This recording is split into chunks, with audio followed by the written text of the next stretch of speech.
হরে কৃষ্ণ কৃষ্ণ কৃষ্ণ হরে হরে, হরে রাম রাম রাম হরে হরে। আজকে আমি আলোচনা করব সুখী হওয়ার সহজ 5টি নিয়ম। এই 5টি নিয়ম যদি আমরা মেনে চলতে পারি তাহলে অবশ্যই সুখের মুখ দেখতে পাব।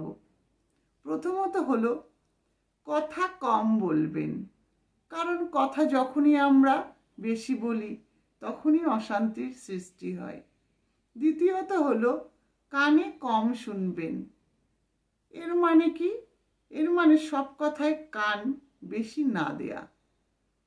তৃতীয়ত হলো রাগ কম দেখাবেন, কারণ রাগ দেখানোর ফলে কি হয়, আমি যদি রেগে যাই তাহলে কেউ আমাকে বাজে কথা বললে আমি আরও রেগে যাব। তাই রাগ কম দেখাবেন, যে যাই বলুক কিছু এসে যায় না। তৃতীয়ত হলো হেসে চলে যাবেন কখন কেউ যদি অপমান করে, কারণ সকলেই কেউ কারোর ভালো দেখতে পায় না, তাই চাই তাকে কষ্ট দিতে, আঘাত দিতে, অপমান করতে। তাই কেউ যদি অপমান করার চেষ্টা করে আপনি হেসে চলে যাবেন। এবার বলবো লাস্ট খুব গুরুত্বপূর্ণ কথা। জীবনে যদি ব্যর্থ হন তাহলে ভগবান শ্রীকৃষ্ণের চরণে পড়ে যান, তিনি আপনার সফলতার পথ দেখাবেন।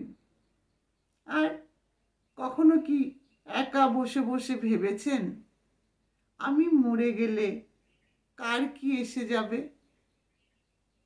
তাই যাদের এসে যাবে তাদের খেয়াল রাখুন, তাদের কথা চিন্তা করুন, আর বাকি সকলের কথা ছেড়ে দিন, কারণ তাদের জন্য চিন্তা করবার জন্য একজন আছেন মালিক। তাই বলবো ভগবানের সেবা করুন, ভগবানের নাম করে জীবনটাকে আনন্দে কাটিয়ে দিন। মনে রাখবেন কৃষ্ণ নাম ছাড়া আমরা কিন্তু কখনোই সুখী হতে পারবো না। তাই সৎ পথে থেকে, সৎভাবে থেকে ভগবানের নাম নিয়ে জীবনে এগিয়ে যান, সুখী অবশ্যই হতে পারবেন। হরে কৃষ্ণ।